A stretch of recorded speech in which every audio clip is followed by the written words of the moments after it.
Louvado e engrandecido seja o teu nome, Senhor. Só de estarmos aqui, Pai, ouvindo a tua palavra mais um dia, nós temos a certeza que o Senhor nos abençoou, que o Senhor nos permitiu acordar com vida.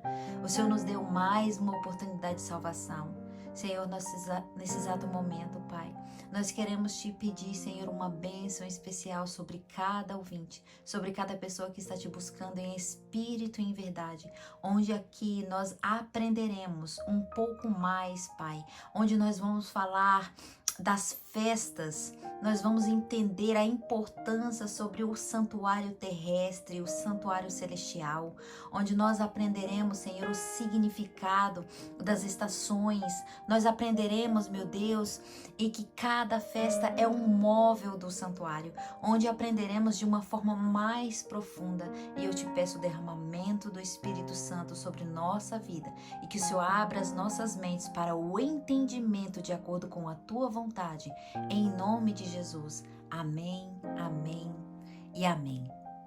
Nós estudaremos e entenderemos que o santuário era um lugar de adoração no céu. Só que antes, eu gostaria de falar algo importante também sobre o santuário terrestre. Nós vamos aqui falar de uma parte uma parte agrícola, né? Que foi ali na agricultura, onde nós entenderemos um pouco da parte agrícola no santuário, porque Deus, ele é um Deus didático, né? Ele é um Deus que ele mostra através das ações para os seus filhos de maneira atual, né? As histórias vão acontecendo, as pessoas vão atuando os ensinamentos de Deus e vão aprendendo. E ele usa cada festa para representar um móvel. Cada festa que acontecia junto com a agricultura. É tão interessante isso que a gente vê que na Bíblia as 4 estações, ou seja, o outono acontecia ali de setembro a novembro. Só que o auge do outono era outubro. O inverno ele acontecia de dezembro a fevereiro. A primavera já acontecia de março a maio e o verão acontecia de junho a agosto. E isso é tão interessante que tem um sermão do Tim Arca, na época, eu acho que quando eu vi foi em 2020, ele esboça um pouco disso, né? E se eu achar, eu vou dividir com vocês. Tomara que eu acho, porque na época quando eu vi foi 2020, eu acho, 2019, 2020. E ele fala, né, o que é a agricultura, né, para a parte econômica, né? A economia, ela trata das estações do ano. O outono, o inverno, que é a decadência, né? Nós estamos vivendo exatamente um inverno econômico hoje, nos tempos de hoje, né? E sempre em momentos de crise, ou seja, de 50 a 70 anos, tem esses momentos de crise, né? 1888, a Segunda Guerra, e porventura, né, nós estamos vivendo esse tempo de crise, né, um inverno econômico no mundo. E isso é bem interessante. Conforme a gente vai estudando aqui, a gente vai ver tudo isso, né? Só recapitulando, no outono era muita chuva. Ali se colhia no outono, era onde era colhido as azeitonas e as uvas, e se plantava cevada e trigo. Já no inverno, a semente ela não brotava. Por quê? Porque era frio, era escuro. E a semente ela precisa de luz para crescer, para brotar, para germinar. É por isso que a semente no inverno ela não brotava, ela morre. Agora, olha a linkagem de tudo isso de uma forma espiritual, a forma didática de Deus, né? Jesus, quando ele morre, é no final do inverno e início da primavera.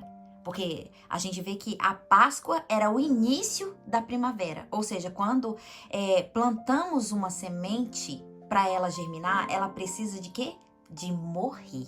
Olha a forma didática de Deus, né? É isso que acontece com a semente. Ela morre para depois ela germinar. O reino de Cristo que ele veio estabelecer foi exatamente quando ele morreu que o reino disseminou o cristianismo. Entendeu? Entende bem aí? Cristo morre no fim do inverno e no início da primavera. E é isso que é a parte linda. E nós vamos entender um pouco mais sobre isso. Mas voltando aqui no assunto, na primavera, ou seja, de março a maio, o que acontece? A semente germina. Jesus morre no início da primavera. E o que a gente vê aqui acontecendo? A semente germina. Jesus morre no início da primavera.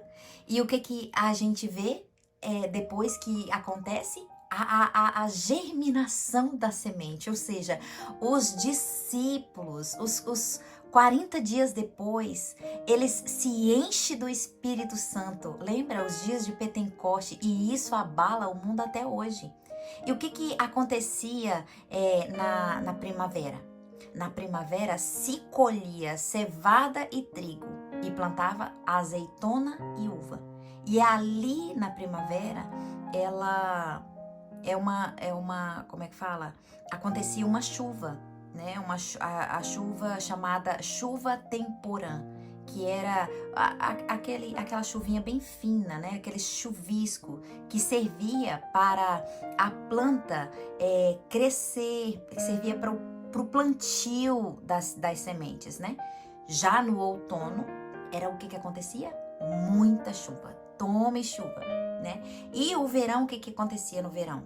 Era um tempo de seca, era uma época de sequidão, né? Trazendo para o lado espiritual, era a época da mortandade. E é aí que a gente entende que é por isso que no inverno e no verão não tinha festa. E aqui nós vamos entender o plano da redenção na agricultura judaica. Então, recapitulando, no inverno e no verão não tinha festa. E aonde que era a existência da festa? Primavera e outono. Então, Páscoa, primícias, Pentecostes, pães asmos, era na primavera. Tabernáculo, a expiação e trombetas era no outono. Ou seja, trombetas, expiação e tabernáculo era no outono. Então, as 7 festas que existem no candelário judaico, de Levítico 23, na palavra de Deus, são estas festas. E agora, só abrindo um parêntese, né? Olha que interessante. Nós vamos ver que tem um dado momento em dezembro que Jesus ele celebrou a festa, que é a 8ª festa, que nós vamos entender tudo isso, né? É aí aonde a gente encontra os milagres de Deus, as coisas mais profundas, e a gente se encanta com a palavra de Deus, porque na superfície, simplesmente só lendo superficialmente, a gente não encontra milagres na palavra de Deus. Ou seja, chamada festa de Hanukkah, que é a que eu vou falar, né? Que é a festa de luz e dedicação, é a festa, exatamente a festa de dezembro. Sabe onde que o Natal nasceu? E Natal, na verdade, não é o nascimento de Jesus. Pelos estudos bíblicos, tudo indica que Jesus ele nasceu em outubro. Por isso que fala, né? E o verbo tabernaculou entre nós. Jesus nasceu na festa dos tabernáculos. E nós iremos entender isso. Nós vamos aprofundar um pouquinho mais disso. Entender o que Deus quer nos ensinar. E não o que o homem ensina hoje no mundo, né? Não o que o homem traz. Porque luz natalina, né? As luzes de Natal vêm exatamente disso. Veja, vocês lembram quando lá os macabeus, a família dos macabeus, só um pouquinho, lembra quando o helenismo, ele entrou em Israel? A Grécia ali, os gregos, eles invadem ali, eles levavam carne de porco para o santuário, né? Eles matavam carne de porco dentro do santuário. E isso era um abuso, isso era uma abominação, até hoje, né? E era uma aberração. E essa família dos Macabeus, foram eles que lutaram pela purificação do santuário. Porque eles faziam azeite e a purificação ela tinha que durar 7 dias. E só que o pote, ele durava apenas um dia, né? Então eles tinham que ter o pote, um pote para cada 7 dias. E eles não tinham, né? Eles oraram a Deus, porque quando eles acendiam a lamparina, a partir do momento em que acende a lamparina, ela não pode se apagar. E aí eles oraram com tanta força, com tanta fé, para que o azeite ele durasse 7 dias. E aí eles conseguiram, através da sua oração, a purificação do templo. Só que quando a gente estuda a respeito da festa de Hanukkah, é aí onde a gente entende toda essa questão. E é por isso que essa festa se chama Festa de Luzes de Dedicação, né? E Jesus, ele comemorou essa festa, né? As luzes e dedicação. Que hoje é chamada de Natal, né? Mas na verdade não é Natal, é luzes e dedicação. É uma pena que hoje a gente vê o paganismo, ele entrando, ele pegando as coisas de Deus e misturando e mesclando essas coisas. E a gente vai entender conforme o tempo for passando, né? Mas voltando aqui para a chuva, as plantações, né, no tempo de cada época, era na colheita que a gente aprende sobre ela, sobre a chuva, né? Por isso, no Pentecostes foi uma chuva, né? E nos nossos dias, nós receberemos também uma chuva, né? A tão sonhada, a chuva serôdia. Joel 2 fala que depois disso, derramarei o meu espírito, que vem como forma de chuva para o meu povo. Então, no estudo de hoje, a gente entende que o azeite é o quê? É o Espírito Santo. As uvas são o vinho, né? As azeitonas é o que acende o candelabro. Azeitonas significa os bons, né? As uvas são os maus. O que vai acontecer com as uvas? O que vão acontecer com os maus? Elas vão ser colocadas no lagar e vão ser pisadas. Olha como é que Deus é um Deus didático, né? Lá em Apocalipse 14,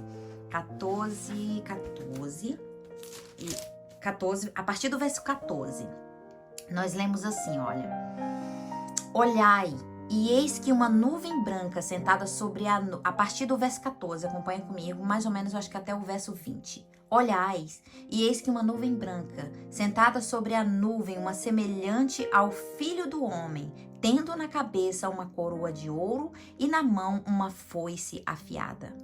Outro anjo saiu do santuário gritando em grande voz para aquele que achava sentado sobre a nuvem: toma a tua foice e ceifa, pois chegou a hora de ceifar, visto que a seara da terra já amadureceu. E aquele que estava sentado sobre a nuvem passou a sua foice sobre a terra, e a terra foi ceifada. Então saiu do santuário, que se encontra no céu, outro anjo, tendo ele mesmo também uma foice afiada. Saiu ainda do altar outro anjo, aquele que tem autoridade sobre o fogo, e falou em grande voz ao que tinha a foice afiada, dizendo: tomai a tua foice afiada e ajunta os cachos da videira da terra, porquanto as tuas uvas estão amadurecidas. Então o anjo passou a foice na terra e vindimou a videira da terra e lançou-a no grande lagar, da cólera de Deus, e o lagar foi pisado fora da cidade, e correu sangue do lagar até os freios dos cavalos, numa extensão de 1.600 estádios. Então aqui nós, conforme, né, eu já não tenho mais tempo para falar, mas conforme nós vamos estudando, nós vamos entender que o azeite representa os bons. E as uvas representam os maus. Aqui é só uma introdução para vocês entenderem sobre as festas, sobre exatamente a época de cada festa, qual era o tempo que acontecia, qual era o tempo que não acontecia, qual era o tempo que a semente germinava, qual era não. E nós, conforme vamos estudando, a gente vai entender todo o significado das festas, as festas, né? As festas de Páscoa, as primícias, Pentecostes, pães asmos. Nós vamos entender as trombetas, a expiação e o tabernáculo. Nós vamos entender que cada festa representa um móvel. Então, que Deus nos abençoe, que Deus abra a nossa mente para o próximo estudo, se Deus quiser.